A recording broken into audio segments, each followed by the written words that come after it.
नमस्कार दोस्तों, ज़रा सोचिए, अगर कोई आपसे कहे कि अब से आप अपना नाम भूल चुके हैं और आप वाकई भूल जाएं, अगर कोई कहे कि आपकी आंखें अब खुल नहीं सकती और वो सच में नहीं खुलती, तो क्या ये कोई जादू है या फिर दिमाग के अंदर छिपी कोई साइंटिफिक ट्रिक? हिप्नोसिस एक ऐसा शब्द जिसे सुनते ही दिमाग में कई सवाल उठते हैं कि क्या इंसान को वाकई किसी और के कंट्रोल में लाया जा सकता है। कुछ लोग कहते हैं कि ये बस नाटक है और कुछ कहते हैं कि ये एक गहरी साइकोलॉजिकल प्रक्रिया है। लेकिन जब ब्रेन स्कैन की रिपोर्ट सामने आई तो दुनिया चौंक गई। आज के इस वीडियो में हम जानेंगे कि क्या इंसान सच में हिप्नोसिस के दौरान अपना कंट्रोल खो देता है और दिमाग के अंदर असल में होता क्या है। तैयार हो जाइए, क्योंकि आज आपको दिखेगा दिमाग के रहस्यों का एक ऐसा पहलू जो शायद आपने कभी नहीं सुना होगा। दोस्तों, हिप्नोसिस यानी कि सम्मोहन एक ऐसा मानसिक अनुभव जिसमें व्यक्ति पूरी तरह से जागरूक होता है, लेकिन फिर भी उसकी चेतना एक विशेष अवस्था में प्रवेश कर जाती है। इस अवस्था में इंसान का ध्यान बहुत केंद्रित हो जाता है और वो बाहरी दुनिया से थोड़ा कट जाता है। मतलब ना वो सो रहा होता है और ना ही पूरी तरह से होश में होता है।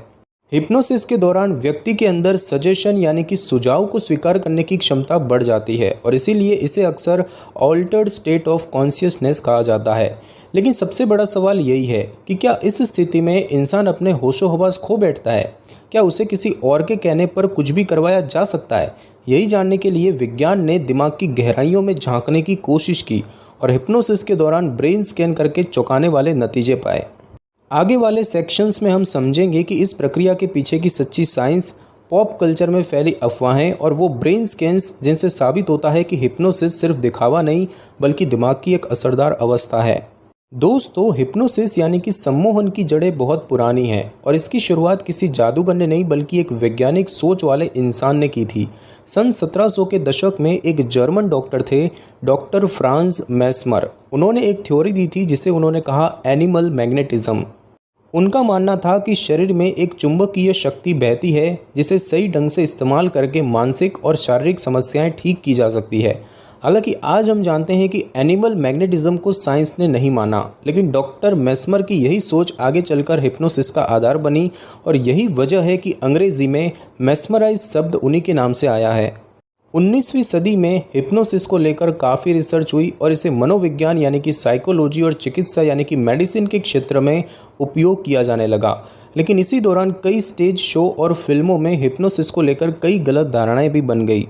जैसे कि कुछ लोग मानते हैं कि हिप्नोटिस्ट जो कहे वो इंसान वैसा ही करेगा, या एक बार हिप्नोसिस में गए तो वापस नहीं आ सकते, लेकिन ऐसा विज्ञान नहीं मानता। असल में हिप्नोसिस एक नियंत्रित और सुरक्षित प्रक्रिया होती है जिसमें व्यक्ति की स्वेच्छा सबसे ज़रूरी होती है। किसी भी व्यक्ति को उसकी मर्जी के खिलाफ कुछ नहीं कराया जा सकता, ना अपराध, ना रहस्य खोलना और ना ही कुछ ऐसा जो वो सामान्य रूप से नहीं करना चाहे। यानी फिल्मों में जो दिखाया जाता है, घड़ी झुलाते ही आदमी गुलाम बन गया, वो सिर्फ काल्पनिक कहानियां हैं। तो दोस्तों, अब जबकि हमें इतिहास और सच को समझना आ गया है, तो चलिए जानते हैं कि हिप्नोसिस के दौरान हमारे दिमाग के अंदर असल में होता क्या है और इसमें न्यूरोसाइंस क्या कहता है। तो दोस्तों, हिप्नोसिस कोई जादुई शक्ति नहीं है, बल्कि ये हमारे दिमाग की एक विशेष मानसिक अवस्था है और इसे साइकोलॉजिकल भाषा में कहते हैं ऑल्टर्ड स्टेट ऑफ कॉन्शियसनेस। इस अवस्था में व्यक्ति पूरी तरह से जागा हुआ होता है, लेकिन उसका ध्यान एक सीमित चीज़ पर केंद्रित हो जाता है, जैसे कि किसी की आवाज़, कोई कल्पना या कोई निर्देश। इस समय व्यक्ति की बाहरी दुनिया से जुड़ाव कम हो जाता है और उसकी अंदरूनी कल्पनाओं, भावनाओं और यादों से जुड़ाव बढ़ जाता है। इसका मतलब ये नहीं कि व्यक्ति बेसुध हो जाता है, बल्कि वो और भी ज़्यादा ध्यान केंद्रित हो जाता है और इसी स्थिति को ट्रांस लाइक स्टेट भी कहा जाता है।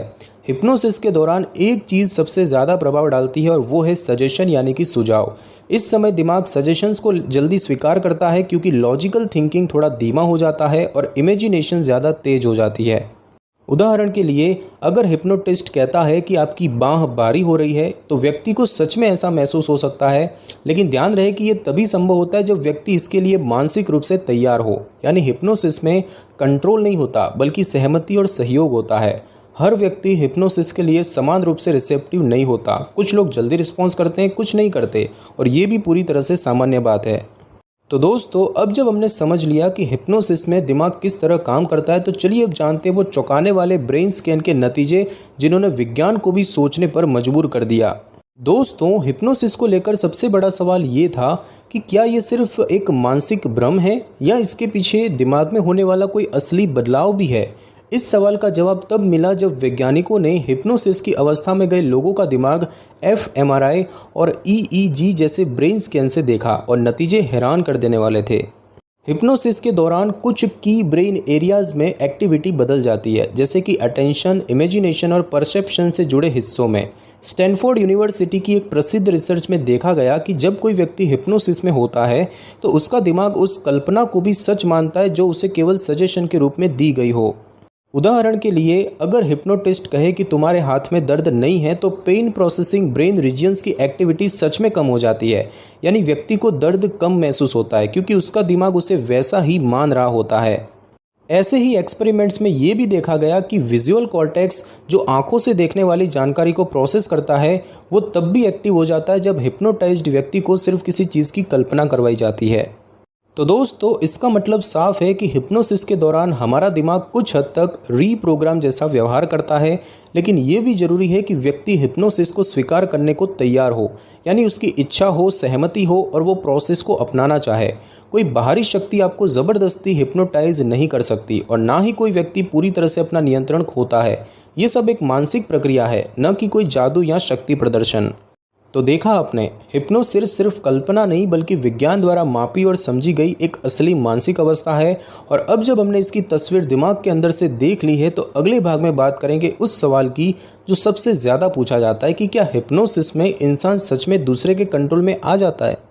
तो दोस्तों, अब तक आपने समझा कि हिप्नोसिस में दिमाग एक अलग अवस्था में जाता है, लेकिन असली सवाल अब भी यही है कि क्या इस स्थिति में व्यक्ति पूरी तरह किसी और के कंट्रोल में आ जाता है।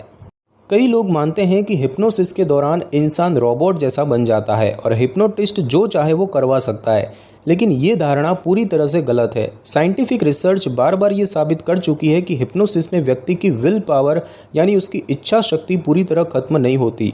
यानी कोई भी व्यक्ति हिप्नोसिस की अवस्था में भी कुछ ऐसा नहीं कर सकता जो उसके नैतिक मूल्यों या सोच के खिलाफ हो।